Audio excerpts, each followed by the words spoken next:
Hello అండి. ఇవాళ మీకోసం ఓ స్పెషల్ రెసిపీ తీసుకొచ్చాను. వెన్నలో వేగిన రొయ్యలు వెల్లుల్లి సువాసనతో రుచిని మైపరిపిస్తాయి.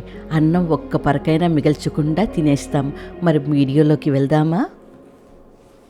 నేను ఇక్కడ ఒక 300 గ్రాముల రొయ్యలు క్లీన్ చేసుకొని దాంట్లోకి 1/2 టీ స్పూను పసుపు, 1.25 teaspoon Kashmiri chilli powder, 1/2 teaspoon మిరియాల పొడి, కొంచెం ఉప్పు, ఒక 2 టీ స్పూన్ల నూనె వేసి ఈ మిశ్రమాన్నంతా బాగా కలుపుకోండి. ఇలా కలుపుకుని ఒక 30 నిమిషాలు మనము మ్యారినేట్ చేసుకుందాం, సరేనా? ఇప్పుడు నేను ఇక్కడ ఒక పెద్ద వెల్లుల్లిపాయ తీసుకున్నాను. మీకు పెద్దది లేకపోతే చిన్నవి ఒక 3 తీసుకోండి, లేకపోతే 2 తీసుకోవచ్చు అనమాట. ఇలాగ తోలు తీసేసుకొని బాగా సన్నగా తరుక్కోండి. ఇప్పుడు మనము స్టవ్లో ఒక మూకుడు పెట్టుకొని అందులోకి 1 టేబుల్ స్పూను, నేను ఇక్కడ కోకోనట్ ఆయిల్ వాడాను, మీకు కావాల్సిన నార్మల్ ఆయిల్ కూడా వేసుకోవచ్చు.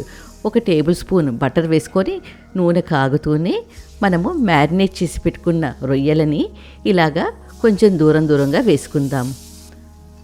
ఫ్లేమ్ ఎప్పుడు మీడియంలో పెట్టుకోండి, సరేనా? ఇలాగా ఒక పక్క కాలుతూనే మరోపక్కకి తిప్పుకోండి. ఇలాగా ఒక్కొక్క పక్క 3 నిమిషాలు వేగనివ్వండి. ఇలాగా బాగా కొంచెం ఫ్రై చేస్తూనే మనము ఈ రొయ్యల్ని ఒక బౌల్లోకి ట్రాన్స్ఫర్ చేసేసుకొని అదే మూకుడులో మనము సన్నగా తరుక్కున్న ఈ వెల్లుల్లిపాయల్ని, మళ్ళీ కొంచెం 1 నుంచి 2 టీ స్పూన్ల చిల్లీ ఫ్లేక్స్, ఒక 2 టేబుల్ స్పూన్ల బటర్ వేసుకొని కొంచెం బాగా ఫ్రై చేసుకోండి. ఇప్పుడు మనం ఫ్రై చేసి పెట్టుకున్న మన రొయ్యల్ని కూడా ఇందులో వేసుకునేసి బాగా మిక్స్ చేసుకోండి. వెల్లుల్లిపాయలు అస్సలు మాడకూడదు, సరేనా? ఇప్పుడు ఇందులోకి నేను ఇక్కడ వెల్లుల్లి కాడలు అమ్ముతారనమాట, వాటిని వాడాను. అందువల్లే నేను మిమ్మల్ని కొంచెం ముందే 2 నుంచి 3 వేసుకోమని చెప్పాను వెల్లుల్లిపాయలని.